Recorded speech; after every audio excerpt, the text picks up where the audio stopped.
আমরা ডাকাত ধরে ফেলেছি। কোন জায়গা থেকে এটা করা হয়েছে এটা আমরা চিহ্নিত করে ফেলেছি। মেন কালপ্রিট যে তাকে গতকাল পুলিশ গ্রেফতার করেছে।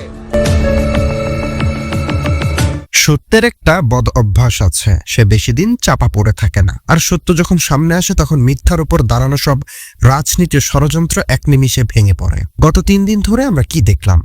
বাম সংগঠনগুলো শাহবাগে ঝাড়ু মিছিল করলো, ছাত্রদল এবং বিএনপির নেতারা টকশোতে তুফান তুললেন।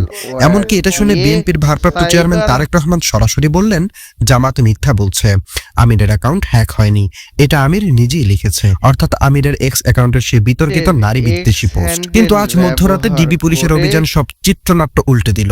ব্রেকিং নিউজ হলো, জামাত আমিরের অ্যাকাউন্ট হ্যাকের ঘটনার রাজারবাগ পুলিশ লাইনের কাছাকাছি কোয়ার্টার থেকে ডিভাইস উদ্ধার করা হয়েছে এবং বঙ্গভবনের সহকারী প্রোগ্রামার মোহাম্মদ সরওয়ার আলমকে আটক করা হয়েছে।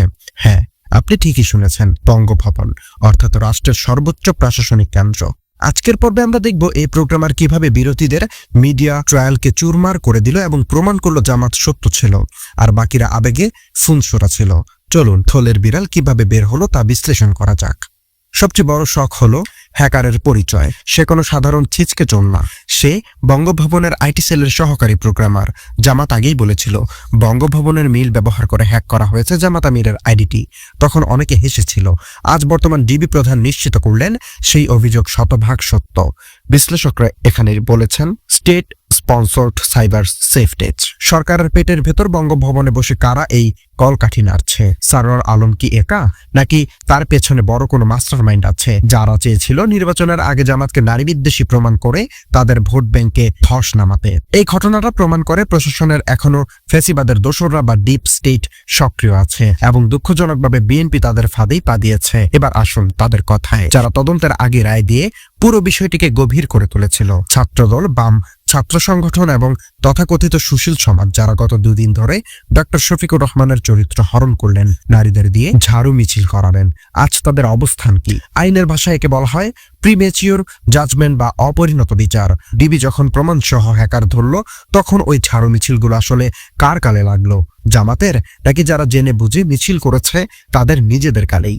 এই ঘটনাটি বাংলাদেশের রাজনীতি ইন্টেলেকচুয়াল ব্যাংক্রাপসি বা বুদ্ধিভিত্তিক দেউলিয়াকে নগ্ন করে দিয়েছে। একজন প্রোগ্রামার হ্যাক করলো আর আপনারা সেটা যাচাই না করেই একটি দলের প্রধানকে নারী বিদ্বেষী ট্যাগ দিয়ে দিলেন। জামাত যে ধৈর্যের পরিচয় দিয়েছে আর বিরোধিতা যে অধৈর্যের পরিচয় দিয়েছে, এই কন্ট্রাস্ট বা বৈপরীত্য সাধারণ মানুষের চোখ এড়াচ্ছে না। তারেক রহমান বলেছিলেন জামাত মিথ্যা কথা বলছে, অর্থাৎ জামাতের আমিরই নাকি এই পোস্টটা দিয়েছে। আজ পুলিশের তদন্ত বলছে জামাত সত্যি বলেছিল।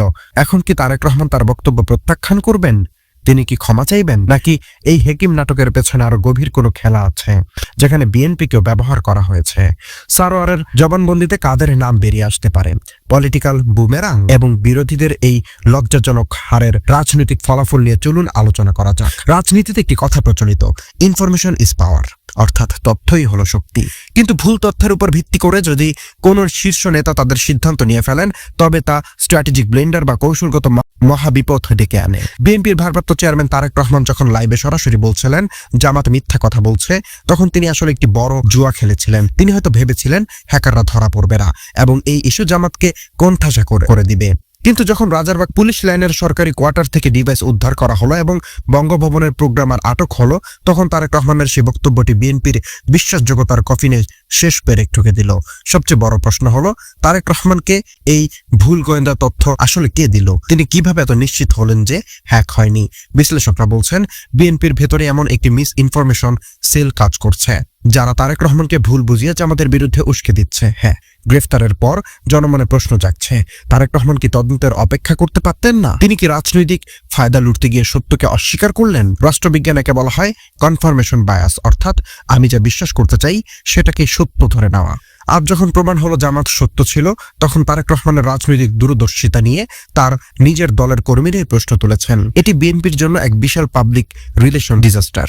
এবার আসুন ষড়যন্ত্রের গভীর স্তরে।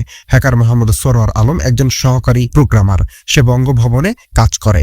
একজন সাধারণ প্রোগ্রামার কি স্বার্থ থাকতে পারে যে তাকে জামাতের আমিরের অ্যাকাউন্ট হ্যাক করতে হবে এবং সেটি ব্যবহার করে নারী বিদ্বেষী পোস্ট দিতে হবে? নিশ্চিত সে একা নয়। বিশ্লেষকরা সন্দেহ করেছেন সে একজন ভাড়াটে প্ররোচনাকারী। তার উদ্দেশ্য ছিল পরিষ্কার, জামাতকে নারী বিদ্বেষী প্রমাণ করা। বিএনপি ও জামাতের মধ্যে আরো বেশি ফাটল ধরানো। বাম ও ছাত্রদলকে মাঠে নামিয়ে দেশে অস্থিরতা তৈরি করা। বঙ্গভবনের মতো সুরক্ষিত জায়গা থেকে এই সাইবার হামলা প্রমাণ করে ফ্যাসিবাদের দোসররা বা ডিপ টেস্ট এখনো সরকারের হৃৎপিণ্ডে বসে আছে। তারা কলকাঠি নেড়ে বিরোধী দলগুলোকে একে অপরের বিরুদ্ধে লাগিয়ে দিচ্ছে আর নিজেরা পেছনে বসে হাসছে। শাহবাগে যারা জামাত নিবিড়ক বলে ঝাড়ু মিছিল করলেন তাদের জন্য আজকের দিনটি শিক্ষার। আবেগ ভালো, কিন্তু অন্ধ আবেগ বিপজ্জনক। আপনারা যাচাই না করে রাস্তায় নামলেন, জামাতকে গালি দিলেন। এখন যখন প্রমাণ হলো এই হ্যাকারের কাজ, তখন আপনারা কি ক্ষমা চাইবেন নাকি চুপ করে থাকবেন?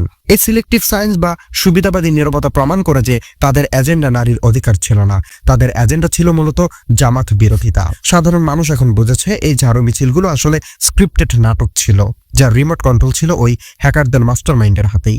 অবশেষে পুরো ঘটনার ফলাফল আসলে কি দাঁড়ালো? যাকে ঘায়েল করতে চাওয়া হলো, অর্থাৎ ডক্টর শফিকুর রহমান, তিনি এখন হিরো বনে গেলেন। মানুষ দেখলো রাষ্ট্রযন্ত্র ব্যবহার করে মিডিয়া ট্রায়াল করা হয়েছে এবং মিথ্যা অপবাদ দিয়ে একজন ভদ্রলোককে হেনস্থা করার চেষ্টা করা হয়েছে। বাঙালির একটা চিরচরিত স্বভাব আছে, তারা মজলুম বা ভিকটিমের পাশে দাঁড়ায়।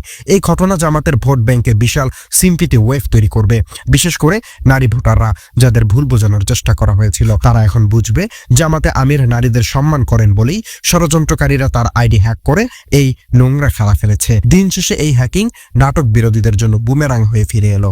অন্যদিকে বঙ্গভবনের সহকারী প্রোগ্রামার মোহাম্মদ সরার আলমকে আটক করাকে কেন্দ্র করে সামাজিক যোগাযোগ মাধ্যমে চলছে ব্যাপক সমালোচনা। মুক্তাদির রশিদ নামে একজন সামাজিক যোগাযোগ মাধ্যমে মন্তব্য করেছেন যে আগে যা তৈরি হতো কচু খেতে, তা এখন তৈরি হচ্ছে মালিবাগে। তাদের ভাষায় এটা নয়া বন্দোবস্ত, মুখে বলে গোলামি না আজাদি, আমরা দেখি গোলামি গোলামি।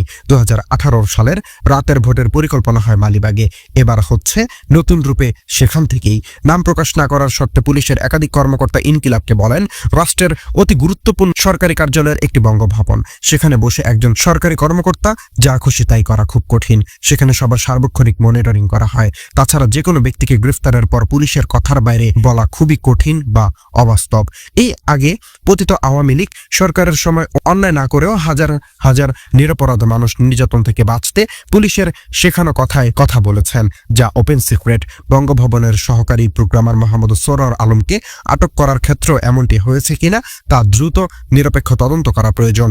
অন্যথায় আগের মতোই পুলিশ কর্মকর্তাদের মধ্যে একটি গ্রুপ বেপরোয়া হয়ে ফ্যাসিস্ট মনিরুল হাবিব ও ডিবি হারুনের মতো অসহায় সাধারণ মানুষের উপর অত্যাচার চালাবে, যা দেশে বিদেশে পুরো পুলিশ বাহিনীকে প্রশ্নবিদ্ধ করবে। একটি রাজনৈতিক দলের নেতা পরিষ্কারভাবে নারীদেরকে কিভাবে অসম্মানিত। প্রিয় দর্শক, আপনার কি মনে হয় এই হ্যাকিং এর পেছনে কি শুধু বঙ্গভবনের ওই প্রোগ্রামারই জড়িত, নাকি আরো কোনো রাজনৈতিক বড় শক্তি এর সাথে জড়িত রয়েছে? আপনার মতামত কমেন্টে জানাতে ভুলবেন না। আর আমাদের এই চ্যানেলে নতুন হয়ে থাকলে অবশ্যই সাবস্ক্রাইব করে বেল বাটনটি ক্লিক করে রাখার অনুরোধ থাকলো। দেখা হচ্ছে পরবর্তীতে কোনো ভিডিওতে। ততক্ষণ পর্যন্ত সবাই ভালো থাকবেন, সুস্থ থাকবেন।